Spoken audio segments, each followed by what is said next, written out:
Hello dear student, myself Vishal Chaudhary and today we are going to start a very beautiful chapter named The Making of a Scientist. The Making of a Scientist. Actually dear student, in this chapter we will know something very important and we will know that how a simple man can become a scientist. और actually जो scientist बनना होता है ये कोई एक normal सी बात नहीं होती, ये एक पूरा प्रोसेस होता है कि मीन्स कैसे इंसान की जो उसके अंदर की क्यूरियोसिटी होती है वो उसको हेल्प करती है to achieve his goal, and कैसे जो लोगों की सपोर्ट होती है वो उनको हेल्प करती है, चाहे वो उनके टीचर से हो या चाहे वो सपोर्ट उनके मदर या फादर और पेरेंटल लेवल पर हो, और इवन इट ये जो हेल्प है ये फ्रेंड्स के लेवल पर भी हो सकती है डियर स्टूडेंट्स। तो हम इस चैप्टर में ये सारी चीज़ें जानेंगे। So without wasting any more time let's begin this beautiful video. So dear student, have a look on this chapter the making of a scientist. So here the first and important point is that कि this is the story of a young and bright scientist named Richard E Bright. आपको नाम ध्यान रखना है, ये कहानी है एक यंग साइंटिस्ट की जिनका नाम होता है Richard E. Bright. He grew up north of Reading in Pennsylvania, and at the age of 24 he is excited the scientific world with his theory of cells। कि इनकी जो थियरी ऑफ सेल थी means how cells work, उन्होंने इस दुनिया को image कर दिया था। Another here we will talk about the role of his mother. तो हम कह सकते हैं great driving force making of him as a scientist, always encouraged him and developed his interest in learning, took him on trips, brought him telescopes, microscopes, cameras. Actually ये जो बातें हैं ये आपसे एग्ज़ाम में भी पूछी जा सकती हैं कि how Richard's mother help him to make him scientist, means what is the contribution of her mother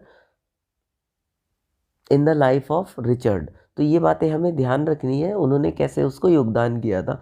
again I am telling you, a great driving force in making of him as a scientist, always encouraged him and developed his interest in learning, took him on trips, brought him telescope, cameras and microscopes, mounting materials, etc., and got him the book. And the name of that book was monarch 10। इसको आगे हम discuss करेंगे। सबसे पहले आगे भी और है, the role of his mother में ही हम कह सकते हैं कि here he was her even we can say only companion. वो उनकी अकेली साथी थी जब तक कि उसके दोस्त नहीं बने थे। And whole life after his father's death only companion, यहाँ पर लिखा भी हुआ है। अनदर थिंग इज दैट है कि she would find work for him that will make him learn new things, कि वो उनके लिए ऐसा काम ढूंढती थी जो एनकरेज करता था रिचर्ड को कुछ नया सीखने के लिए। If does not have any some, जब उसके पास कुछ काम नहीं हुआ करता था। अगर हम यहाँ पर बात करते हैं अर्ली चाइल्डहुड टैलेंट की, तो कुछ चीज़ें उनमें इनहेरिटेड ही थी, जैसे कि हम यहाँ पर देख भी सकते हैं कि by the time he was in second grade he had collected all the 25 species of the butterflies found। जब वो सेकेंड ग्रेड में थे तब उन्होंने वो सारी 25 स्पेसीज जो थी बटरफ्लाइज की उनको कलेक्ट कर लिया था, क्योंकि उनको चीज़ों को कलेक्ट करने का बहुत ज़्यादा शौक था। जैसे बटरफ्लाई, कॉइन्स, माउंटेन के जो पार्टिकल्स होते हैं, इवन वी कैन से जो सब्सटेंसेस ऑफ माउंटेन। इसके अलावा हम बात करते हैं यहाँ पर इम्पॉर्टेंट हमारी जो बुक है द ट्रैवल ऑफ मोनार्क 10, उसकी जो उनकी मदर ने उनको गिफ्ट की थी, जिससे कि उनको रीडिंग हैबिट पड़े और वो कुछ नया जान पाए। तो यहाँ पर बात आ जाती है dear student, the book is about now butterflies migrate to central America, जो प्रवास कर जाती हैं। और ये लिखी गई थी डॉक्टर फ्रेडरिक उरुखर्ट के द्वारा, जो यूनिवर्सिटी ऑफ टोरंटो कनाडा में थे। इसके साथ ही बुक के एंड में ये कहा गया था कि readers were invited to the help study butterfly migration. He also ask readers to tag them for research. उन्होंने रिसर्चर से इनवाइट किया था कि वो मदद करें बटरफ्लाई के माइग्रेशन को और जानने में, एंड साथ ही उनको बोला था कि अगर आपको बटरफ्लाई दिखती हैं तो आप उन्हें टैग करिए, it will help us to research on them. Another thing है ट्रेवल ऑफ मोनार्क के बारे में ही, the travels of monarch 10, but it was impossible to catch so many of them in 6 week. अब एक्चुअली जो इनका season होता है बटरफ्लाई को कैचिंग का, वो लेट समर में जो 6 वीक्स होते थे उन्हीं दौरान तितलियों को कैच किया जाता था। तो it was impossible to gather too many of them in just 6 week. तो ये बड़ा भारी एक टास्क था, इसीलिए यहाँ पर आगे है। सो ही स्टार्टेड, तो रिचर्ड ने क्या किया, उन्होंने स्टार्ट कर दिया रेस करना फ्लॉक ऑफ बटरफ्लाइज को। मीन्स अब उन्हीं के यहाँ पे वो क्रॉस और ब्रीडिंग उन्होंने पालना शुरू कर दिया in the basement of his house, अपने घर के बेसमेंट में ही। And he would catch a female monarch, उन्होंने पकड़ा एक फीमेल मोनार्क को, take her eggs and raise them, उनके एग लिए और उनको रेस कराया अपने बेसमेंट में। साथ ही ये उनके कुछ एक्सपेरिमेंट थे स्टार्टिंग लाइफ में, एज ए चाइल्डहुड उन्होंने किए थे। अब यहाँ पर बात आती है कि experience in the science fair. जब वो साइंस फेयर में गए तो उनको क्या एक्सपीरियंस हुआ कि when he was in the 7th grade, जब वो 7th ग्रेड में थे तो उन्होंने क्या देखा कि पार्टिसिपेट किया उन्होंने साइंस फेयर में, एंड लॉस्ट, मीन्स वो खो गए, ओवरवेल्म्ड हो गए। उन्होंने वहाँ पर जो नई चीज़ें देखी और साथ ही उनको लगा the project which he was doing, that was not the real experiment, actually he engaged himself with the real science। तो यहाँ पर लिखा भी है कि here he gets a hint of what real science is, he learns that science is not a neat display of something but doing something real experiment। तो यहाँ से उन्होंने एक नई चीज़ सीखी थी। इसके साथ ही हम आगे जानते हैं कि उनकी जो अचीवमेंट्स थी उनके बारे में। तो he wrote to doctor Urquhart for ideas and got many. अब जब उन्होंने वहाँ से देखा कि I have to do some real experiment to prove myself, तो उन्होंने डॉक्टर उरुघर्ट को लिखा कि और उनसे अपनी जान बचा लेती हैं। Another important thing is that कि his theory on the life of cell, कि जो उनकी थियरी थी, अब it was started from the butterfly and अब ये आ चुकी थी थियरी ऑफ सेल्स पर। तो यहाँ पर है कि he tried to find out the purpose of the 12 tiny gold spot on a monarch pupa.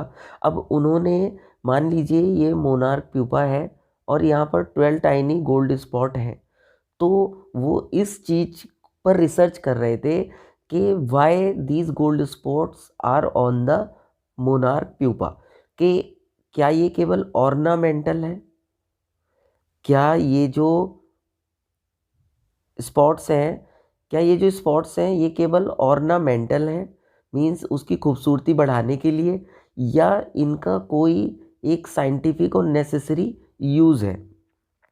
इस पर वो एक रिसर्च कर रहे थे। एंड अर्लियर, अब पहले क्या माना जाता था कि that they were just ornamental, but later Ebright ने ये बात प्रूव की कि along with his fellow student, अपने साथी स्टूडेंट के साथ उन्होंने दिखाया that the spots were producing a hormone that is very useful और and essential to grow for pupa. And इनकी फर्दर अचीवमेंट्स भी कुछ रही हैं, जैसे वी कैन से कि in his senior year he grew cells from a monarch's wings and in a culture and showed that the cells would divide and develop into a normal butterfly wing scales only if they were fed the hormones from the gold spot।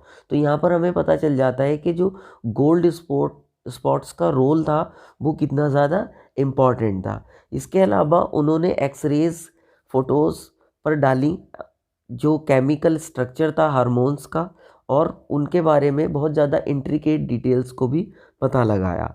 साथ ही studied the photos of the chemical structure of a hormone in the x ray.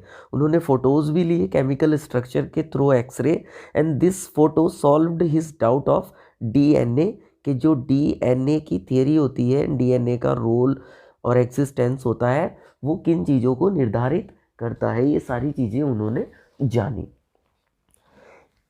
इसी के साथ he determined that the DNA is the substance in the nucleus that controls heredity. कि nucleus ही means कि DNA एक ऐसा पदार्थ होता है जो न्यूक्लियस में मौजूद होता है और कंट्रोल करता है हेरिडिटी को, मीन्स अनुवांशिकता को. इसके साथ ही the making of a scientist, Richard E Bright became scientist because he had a driving curiosity along with a bright mind. क्योंकि उनके अंदर एक बहुत ही सजग दिमाग के साथ क्यूरियोसिटी थी, जिज्ञासा थी. And he started his journey from collecting the butterfly. और उन्होंने अपनी यात्रा को शुरू कहाँ से किया था? तितलियों को पकड़ने से. And this led him to discovery of the theory of life cells. और ये बटरफ्लाई से लेकर के उनकी जो यात्रा थी डिस्कवरिंग ऑफ सेल्स तक आज पहुंच चुकी थी. He was not just interested in science in the beginning. So the making of a scientist, हम कह सकते हैं कि there are many qualities. This is R, here this is R. So there are many qualities that go into making of a scientist, and he was curious, dedicated and hardworking, and he was competitive but not in a bad sense.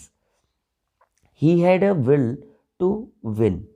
He was intelligent and worked for the right reason. So this was the journey of that scientist कि कैसे वो एक scientist बने. ये यहाँ पर dear student आप देख सकते हैं कि सबसे पहले जो मोनार्क प्यूपा होता है वो एग में रहता है. एंड एग के बाद में वो कैटरपिलर से वो एक प्यूपा में बदल जाता है. And then after he turn into an adult butterfly. And यही adult butterfly then lay eggs. तो एक पूरा साइकिल है. आई होप कि आपको साइकिल समझ आ गया होगा. नेक्स्ट अगर हम देखते हैं तो यहाँ पर आप इसको और ज़्यादा डिटेल से देख सकते हैं like this. These are the photos of monarch pupa eggs and how they are laying eggs. This is monarch. Viceroy is also looking like this. And this is the book that was presented Richard by his mother. So hope guys कि आपको इस chapter समझ आया होगा. And regarding this, if you have any query, suggestion in your mind, so please do comment in the comment box. Baki thank you so much. Have a nice day. Do subscribe the channel.